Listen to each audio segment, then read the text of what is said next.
Ya, salam saudaraku yang dikasihi Tuhan dimanapun berada. Kali ini kita akan mendengarkan kesaksian dari seorang pemudi muslimah yang telah murtad, meninggalkan iman kepercayaannya yang lama dan kini telah menemukan jalan kebenaran dan kehidupan di dalam Yesus Kristus Tuhan. Untuk itu, mari tidak berlama-lama kita langsung saja saksikan video ini supaya kita semua dikuatkan dan diberkati melalui kesaksian ini.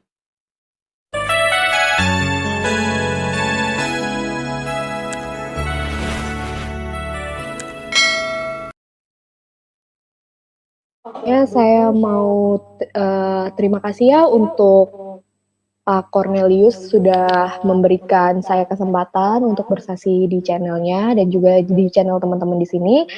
Ya, uh, kesaksian saya ini sebenarnya sudah banyak ya di channel-channel Kristen gitu. Tapi ya nggak apa-apa, kita sharing aja ya karena mungkin ada yang belum dengar gitu ya.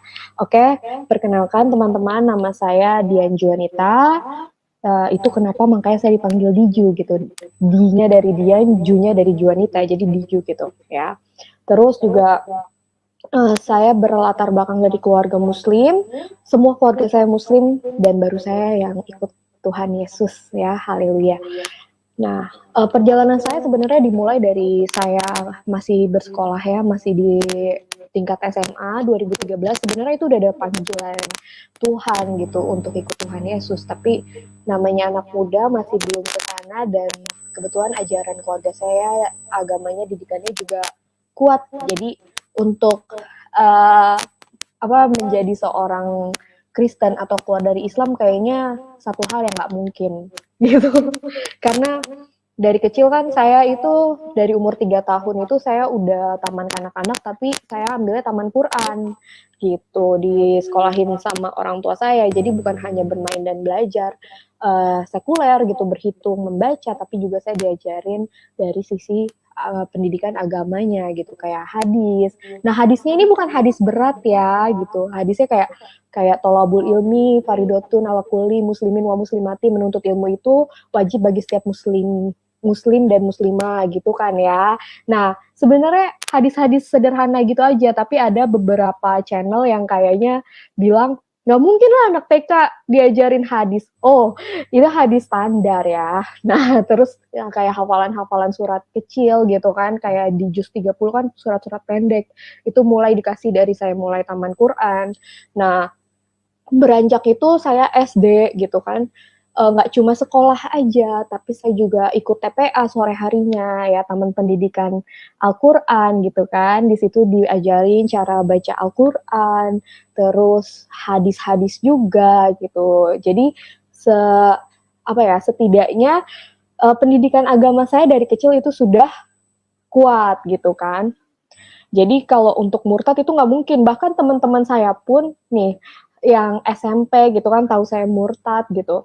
Mereka bilang, kok bisa ya? Kayaknya lu tuh pelajaran agama aja nggak pernah bolos gitu. Nah, bahkan sampai teman saya yang teman deket saya aja gini bilang kayaknya, aduh, gue udah shock deh.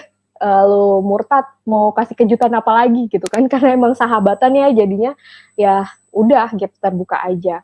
Nah, akhirnya dari 2013 itu udah panggilan saya, tapi saya nggak paham dan saya nggak ngerti gitu. Tapi anehnya saya selalu baca firman. Nah, itulah ya. Uh, Abis itu berlanjut, saya akhirnya di 2014 itu coba ikut kelas saya pengikut Kristus Pemenang. Nah, di situ di prakelas dijelasin bahwa nanti pada saat akhir ya, itu akan ada kelahiran baru. Saya tanya kelahiran baru itu apa? Ternyata baptisan.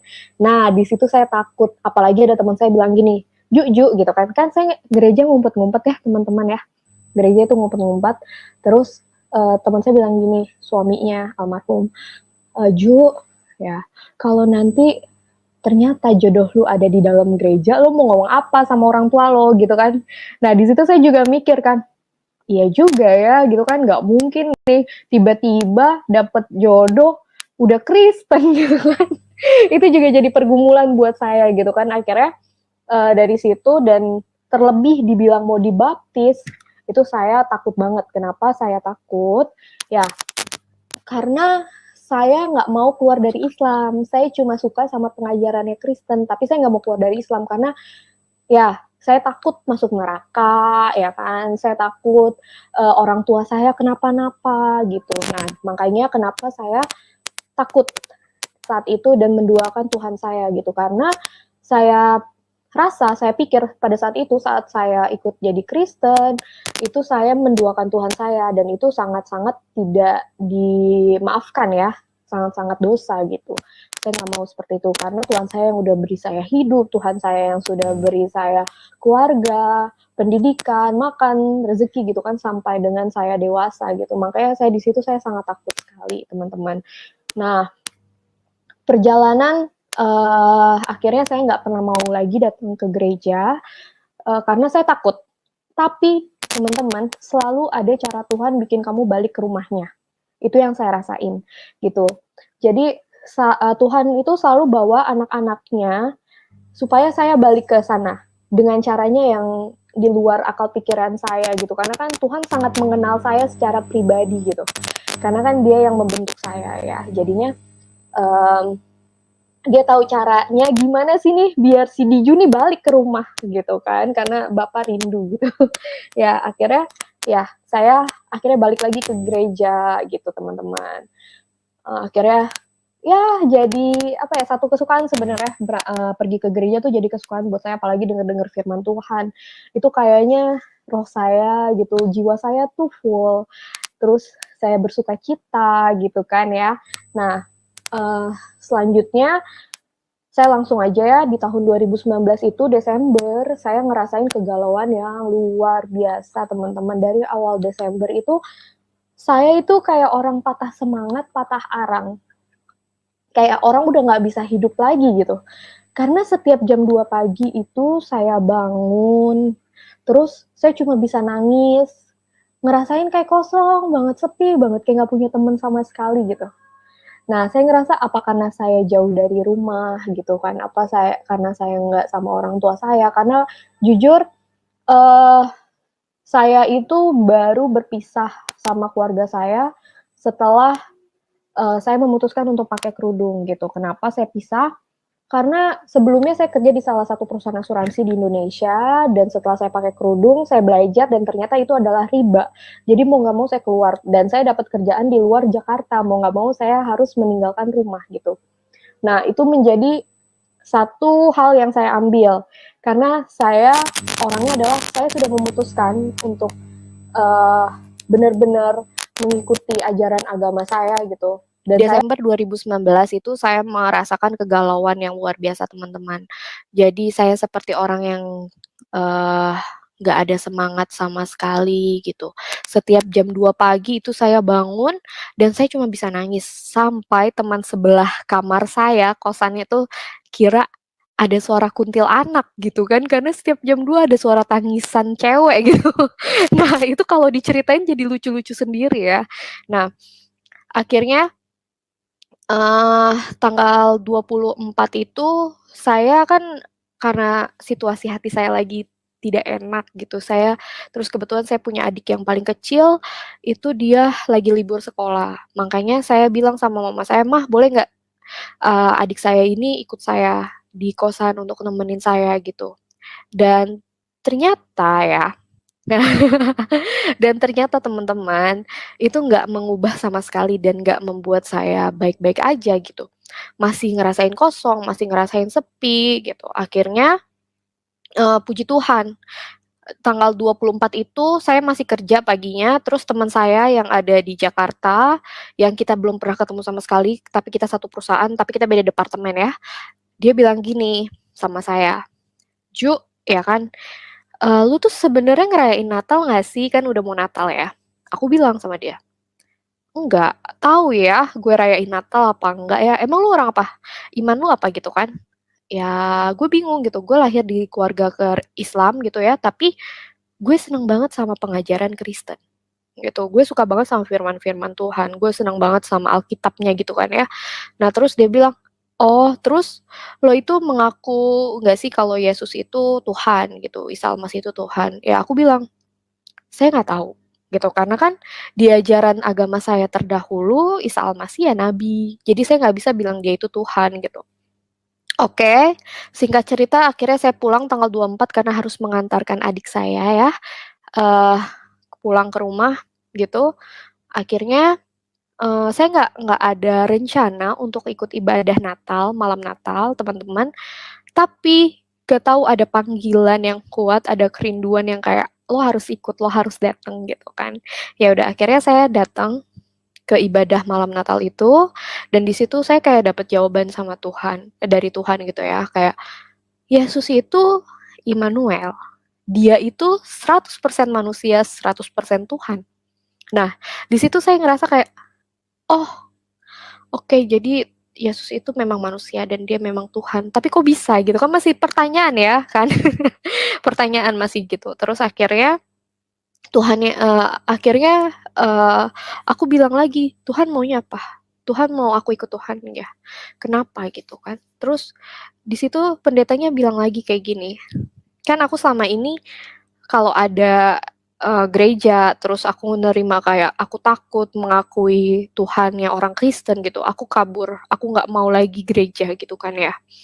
Nah, di situ tuh pendetanya bilang gini, "Bapak di sini loh, aku di sini loh Nak, kamu mau ngumpet kemana lagi?" Gitu. "Kamu mau ngumpet kemana lagi? Kamu kemana pun, aku tahu kamu di mana. Kamu mau bikin aku nunggu sampai kapan?" Nah, di situ saya langsung kayak ngerasa, "Oh ya Tuhan," gitu kan, "oh ya maafin," gitu kan. Mungkin selama ini emang aku sering ngumpet ya, gitu, aku nggak berani gitu. Dan aku, nggak bisa setengah-setengah terus kayak gini, ya. Terus akhirnya, mmm, aku bertanya lagi sama Tuhan gitu, "Tuhan kenapa aku?" Gitu kan, "Kenapa aku yang harus mengalami perjalanan rohani seperti ini?" Gitu. "Kenapa nggak adik-adikku atau kakakku, kenapa mereka mulus-mulus aja?" Gitu kan. "Kenapa mereka santai banget jalanin hidup, ya udah Islam Islam aja," gitu kan. Terus dapet jodoh juga, satu iman gitu, satu agama gitu. Nah, kenapa harus aku? Aku kurang apa sih Tuhan gitu kan. Aku udah coba ikutin semua ajaran agama. Bahkan hal yang nggak wajib sekalipun kayak puasa sunnah gitu, aku jalanin gitu. Sholat yang di luar sholat 5 waktu, aku jalanin gitu. Tapi kenapa Tuhan gitu? Kenapa sih gitu? Kenapa harus aku? Nah, Tuhan yang Maha Tahu kondisi kita ya teman-teman. Jadi kadang kita ngerasa kita baik-baik aja, tapi nggak tahu ternyata kita punya luka batin kah, luka emosi kah, luka pikiran nggak tahu gitu. Karena ya kita ini semua pilihan Tuhan dan kita bisa dibilang Tuhan memilih kita saat kita meresponi itu dengan benar, ya. Bener nggak? Bener ya. Nah jadi saat itu uh, datanglah firman yang kayak gini. Bukan orang sehat yang butuh tabib. Aku datang ke dunia ini bukan untuk orang sehat, bukan orang untuk benar, bukan untuk orang benar saja gitu kan. Aku ke sini untuk menyelamatkan orang yang sakit supaya mereka selamat gitu. Itu jadi kayak, oh ini jawaban Tuhan kali ya untuk aku. Mungkin memang ada hal yang harus diperbaikin dari diriku sendiri gitu. Ya udah di situ aku bilang, oke Tuhan kalau emang Tuhan maunya aku ikut Tuhan, aku nurut. Tapi nggak mudah teman-teman untuk bisa ikut Tuhan Yesus itu nggak mudah karena banyak banget intimidasinya baik itu dari dalam ataupun dari luar ya. Nah, jadi tuh maaf ya ini saya ngebaca komen-komennya lucu. Nah, jadi apa ya? Oke Tuhan. Nah, akhirnya saya mutusin untuk ikut Tuhan Yesus. Tapi itu nggak mudah kan ya, banyak intimidasi dari dalam ataupun dari luar. Nah, akhirnya teman-teman, seiring berjalannya waktu saya belajar, saya belajar, saya belajar.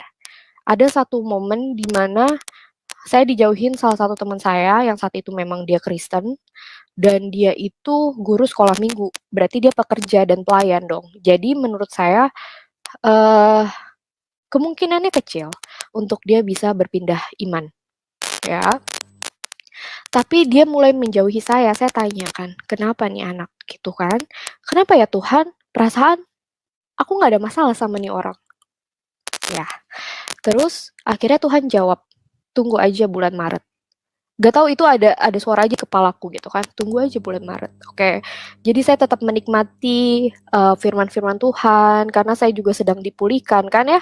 Jadi yang dari Desember itu saya ngerasa patah hati, patah arang gitu, ngerasa depresi banget. Padahal saya nggak tahu kenapa, tapi hanya pertolongan Tuhan, kasih karunia Tuhan gitu. Saya mulai dipulihkan. Kenapa?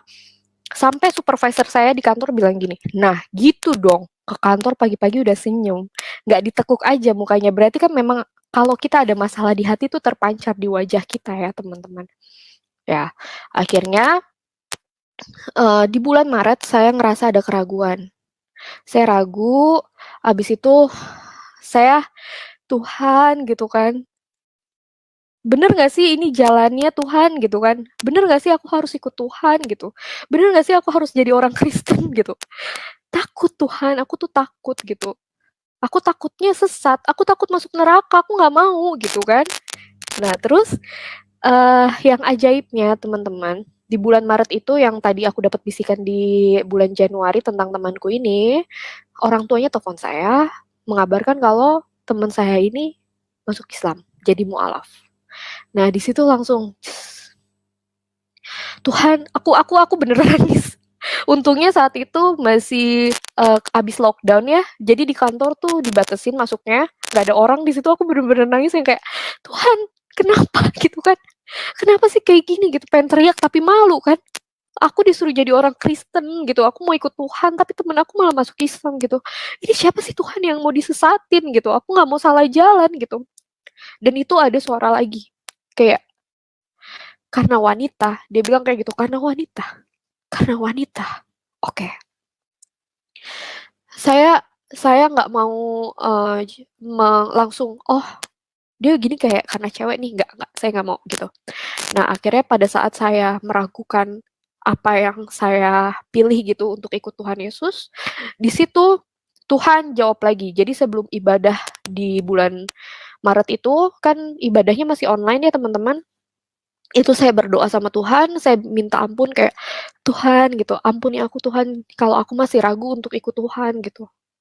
Tapi kalau memang ini yang Tuhan mau, aku ikut Tuhan gitu. Tolong kasih saya peneguhan gitu. Tolong kasih saya petunjuk lagi gitu. Dan memang benar. Tuhan tuh beneran apa ya, jawab gitu kalau kita peka gitu, kita tahu gitu. Nah, Tuhan ini kasih saya jawaban firman yang sama di tanggal 24 yang saya mutusin pertama kali ya. Di ibadah saya bulan Maret itu. Jadi di situ gereja yang beda, pendeta yang beda ya, tapi firmannya sama. Berarti kan saya diteguhkan sama Tuhan untuk ikut Tuhan Yesus gitu ya. Makanya kenapa akhirnya, oke Tuhan, aku ambil keputusan pribadi untuk ikut Tuhan gitu. Apapun resikonya nanti gitu, aku ambil. Ya jelas resikonya itu nggak mudah gitu. Tapi Tuhan bilang kan, kita nggak akan dikasih pencobaan di luar kemampuan kita. Ya, bukan karena kita kuat, tapi karena Tuhan selalu setia mendampingi kita gitu. Akhirnya saya ambil keputusan pribadi untuk ikut Tuhan. Tadinya saya nggak mau dibaptis sebelum orang tua saya tahu. Saya selalu nyari waktu buat ngomong sama orang tua saya, tapi selalu aja kalau belum waktunya Tuhan, itu Tuhan nggak kasih gitu ya. Jadi kita jangan maksain diri juga, maksain keinginan kita aja gitu. Tunggu waktunya Tuhan yang tepat, pasti Tuhan kasih waktu yang terbaik buat kita. Ya, karena kan kita harus jadi anak pembawa damai ya, karena bangga jadi anak Tuhan gitu. Nah, akhirnya saya tadinya nanti-nanti aja untuk ikut Tuhannya karena nggak mau dibaptis gitu ya, sebelum orang tua saya tahu iman saya. Tapi saya dapat firman yang kayak gini, eee, orang mati bisa kok orang mati itu punya urusannya sendiri, gitu. Kalau kamu masih mentingin itu berarti kamu nggak layak buat aku. Aku nggak mau jadi yang nggak layak buat Tuhan. Dan saat aku, harus menghadapi orang tuaku pun gitu, aku nggak mau dibilang anak durhaka, sedangkan firman Tuhan bilang, "Hormatilah orang tuamu jika kamu ingin panjang umurmu di bumi." Nah, itu firman Tuhan, ya kan? Saya nggak mau saya jadi anak yang durhaka Tuhan, tapi kalau kayak gini caranya gimana? Saya harus apa gitu? Dan itu muncul firman lagi yang bilang, "Kalau kamu lebih mengasihi orang tuamu, saudara laki-lakimu, saudara perempuanmu, gitu, kamu tidak layak bagiku gitu kan ya. Nah, ayat di sini sebenarnya bukan nyuruh kita untuk kurang ajar sama orang tua ya. Tolong ya teman-teman, jadi apa ya, jadi jangan langsung diterima bulet-bulet gitu ya. Nah, di situ tuh bilang kalau memang Tuhan ini bawa perpecahan ke dunia ini, Tuhan Yesus datang membawa perpecahan. Perpecahannya adalah siapa yang mau percaya sama Tuhan Yesus dan siapa yang enggak. Itu yang dibilang perpecahan. Tapi selama kita masih ada di dalam satu tubuh Kristus ya kita damai gitu ya. Nah, jadinya aku ngerasa oke Tuhan, berarti memang ini yang harus aku ambil. Aku harus kehilangan keluargaku, aku harus kehilangan apapun itu, aku siap ya. Dan memang Tuhan langsung jawab saya dengan firman yang bilang kalau walaupun nanti saya nggak punya keluarga sekalipun, Tuhan akan ganti beribu-ribu kali lipat gitu kan. Ya puji Tuhan, sekarang walaupun saya nggak ada, maksudnya keluarga saya buang saya gitu, saya masih punya kakak, saya masih punya orang tua, dan itu lebih banyak lagi, luar biasa gitu. Tuhan Yesus, firman Tuhan emang iya dan amin, karena firmannya itu ya dia sendiri ya teman-teman ya. Nah, akhirnya saya bisa ngomong ke orang tua saya ya, dan banyak banget pertanyaan-pertanyaan yang dikasih ke saya karena saya punya pengalaman pribadi sama Tuhan. Saya bisa kokoh, bisa kuat untuk nggak goyang ya. Jadi teman-teman, pengetahuan kita akan Tuhan itu nggak bisa nyelamatin kita, tapi pengalaman pribadi kita sama Tuhan itu yang bisa nyelamatin kita. Jadi alami Tuhan terus ya teman-teman, karena itu bisa menguatkan kita dan nggak gampang goyang sama apa yang, apa ya, intimidasi iblis gitu, karena kan iblis bisa pakai siapa aja, begitupun orang terdekat kita, gitu. Jadi akhirnya saya jadi banyak belajar tentang pertanyaan-pertanyaan dari keluarga saya, dan itu bukan malah bikin saya mundur, tapi malah bikin saya lebih kuat untuk ikut Tuhan Yesus. Makanya akhirnya saya dibaptis di tanggal 8 September 2020, gitu ya. Nah, perjalanan sebenarnya nggak sampai di situ aja ya teman-teman, gitu. Baptisan udah dilakuin, tapi sesudah itu apa, gitu. Nah, sesudah itu kita harus selalu belajar bertumbuh, jangan cuma jadi Kristen yang gitu-gitu aja. Aku ngomongnya gitu ya. Mana Kristen KTP dan mana Kristen yang beneran. Karena Kristen itu bukan agama, Kristen itu gaya hidup seperti Kristus. Jadi kita harus benar-benar punya karakter seperti Tuhan Yesus yang punya kasih yang luar biasa banget ya kan. Berlebih-lebihan deh kalau bisa dibilang, kalau bahasa Alkitabnya kan lebih lebih gitu kan. Ya, makanya itu yang saya terima dari Tuhan Yesus. Saya mendapat kasih karunia Tuhan, saya diselamatkan gitu. Jadi bukan karena usaha saya gitu, karena bukan usaha saya dapat kasih karunia, tapi memang pemberian Tuhan. Tuhan menerima saya dengan apa adanya, tapi untuk ikut Tuhan saya nggak bisa apa adanya. Saya harus all out. Benar-benar nggak punya hak pribadi lagi, karena saat kita mati, menyalibkan daging bersama Tuhan Yesus, berarti kita harus pikul salib kita. Nah, disitulah perjalanan kita sebagai orang Kristen sebenarnya dimulai, ya. Di mana kita harus melawan daging, di mana kita harus menggerus keakuannya gitu kan, ego kita gitu. Biar jadi hanya kehendak Tuhan saja yang jadi gitu. Jadinya rasanya wow, ini perjalanan bersama Tuhan Yesus tuh asik banget. Walaupun sebenarnya ada badai, tapi badai pun diizinkan uh, untuk datang ke kita itu untuk mendewasakan kita, ya kan? Untuk apa ya? Untuk menempa mental kita supaya kita sebagai anak raja ini nggak punya mental tempe ya. Dan itu luar biasa banget, Tuhan ngajarin kita tuh nggak keras gitu ya, lembut banget, lemah lembut banget, sampai kita juga paham dengan apapun itu gitu, asal kita peka dan punya keintiman sama Tuhan. Karena Tuhan kita adalah Tuhan yang intim, dia butuh relation, bukan religion. Jadi benar-benar kenal dulu Tuhan kita, siapa dia gitu. Ya, kalau kita udah kenal Tuhan tuh, kita udah bener-bener kayak ngerasain kasih karunia-Nya Tuhan luar biasa banget untuk setiap kita gitu. Jadi saya ngerasa, wow, ini pokoknya kasih karunia Tuhan yang saya terima itu luar biasa. Dan untuk setiap kita, kita ini berharga di mata Tuhan, makanya Tuhan kasih kita semua ini. Ya, mungkin aku udah di situ aja Pak, mungkin nanti ada pertanyaan. Thank you Pak. Ya, itulah saudara kesaksian yang sudah kita saksikan bersama-sama dari seorang pemudi muslimah yaitu Dian Juanita atau Diju, yang tentunya sudah menguatkan dan memberkati kita semua. Saya akan bacakan firman Tuhan terambil dari Wahyu 3 ayat 20 berkata demikian. Lihat aku berdiri di muka pintu dan mengetok. Jikalau ada orang yang mendengar suaraku dan membukakan pintu, aku akan masuk mendapatkannya. Dan aku akan bersama-sama dengan dia dan ia bersama-sama dengan aku. Bapak Ibu saudara yang kasih Tuhan, kita perlu ketahui bahwa semua orang itu dipanggil oleh Tuhan. Entah itu orang mau mendengar panggilannya atau tidak, ya. Semua orang dipanggil oleh Tuhan untuk apa? Untuk membuka hati, terima Yesus sebagai Tuhan dan Juru Selamatnya. Karena apa? Karena semua orang itu butuh Tuhan, yaitu Tuhan Yesus. Karena yang bisa menyelamatkan kehidupan manusia itu hanya Tuhan Yesus. Dan Tuhan Yesus itu berdiri di muka pintu semua orang dan mengetok. Namun banyak orang tidak mendengar panggilan Tuhan dalam kehidupannya. Namun kalau kita melihat kesaksian tadi, Diju ini dia mendengarkan panggilan Tuhan. Lalu dia membuka hati, terima Yesus sebagai Tuhan dan Juru Selamatnya. Dan ini merupakan anugerah yang besar dalam kehidupan manusia.